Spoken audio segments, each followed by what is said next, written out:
If fighting is sure to result in victory, then you must fight. Sun Tzu said that, and I'd say he knows a little more about fighting than you do, pal, because he invented it. And then he perfected it so that no living man could best him in the Ring of Honor.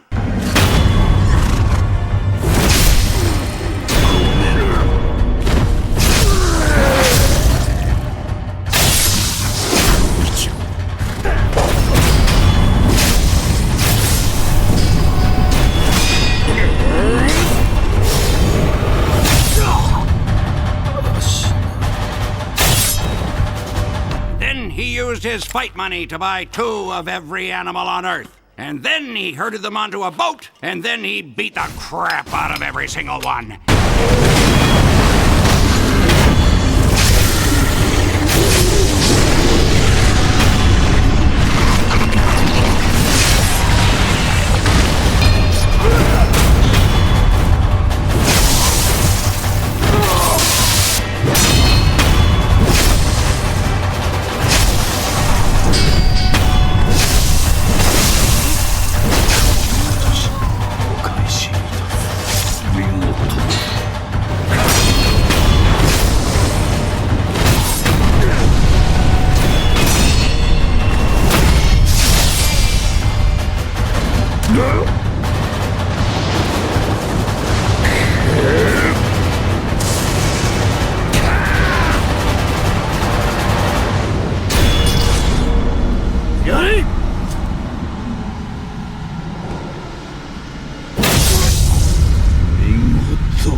And from that day forward, anytime a bunch of animals are together in one place, it's called a zoo.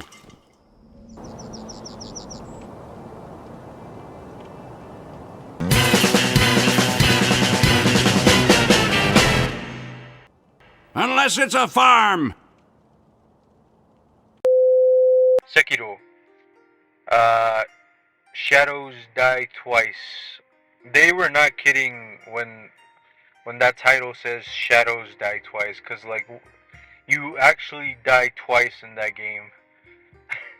Canonically, it's also part of the mechanism of resurrection, but they were not kidding when they said Shadows die twice. I've been playing this game for a while, and I just wanted to share my raw, unfiltered thoughts about it. It's not like this isn't gonna be like a review. More like just my, like I said, thoughts about it. So I think the game is pretty fun. At first when you start playing it, or at first when I started playing it, it was pretty difficult because the mechanics were sort of new to me.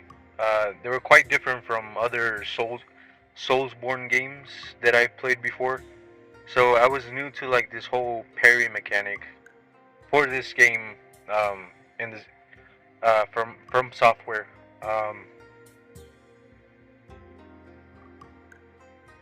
I thought it was interesting how you get to like parry um, every single attack that like comes towards you. Like every single attack you can parry. I mean, every single attack that comes your way, you can like basically parry like any attack.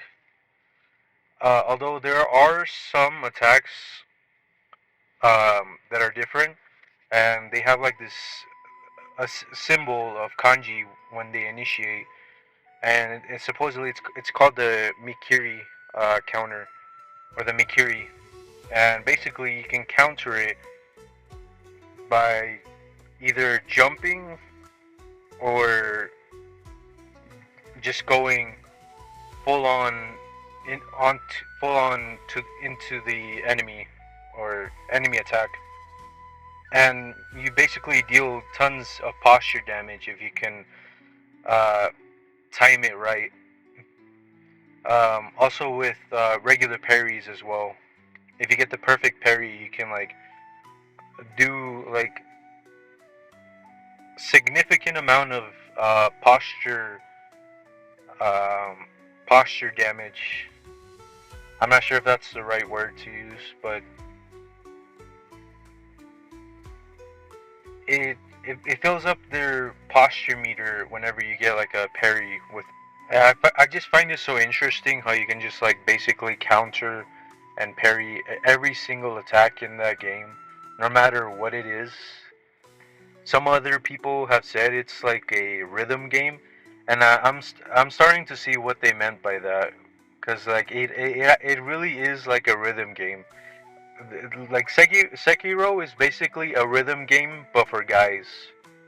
That's how I see it. It's so satisfying to pull off like every single parry, and then like the finishing blows you do to the bosses or enemies are so like badass. Like the death blows. I think that's what they're called, death blows. The enemy designs are really cool.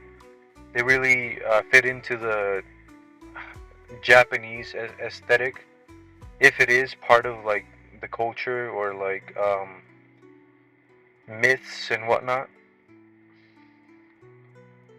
They all have like interesting designs, and there's actually like samurais in the game, of course, which is to be expected, but their designs are pretty cool. In this game, the health bar is not as important as the posture meter, because I think the posture meter is way more important because you're basically parrying most of the time, so it's more easy to fill up the enemy's posture meter. Although there is at times moments where battles where you have to chip away at the enemy's health just to like make it easier for you to deal more posture damage. And depending on how much health the enemy has, if they're like getting low on it, then it'll make their posture recovery less frequent, which is a good thing to know. So that way you can like deal with enemies more efficiently that way, if that makes sense. As for the scenery and also the way the game world is mapped out, I find it interesting how it's all connected. Like every single place in that game is all connected in some way.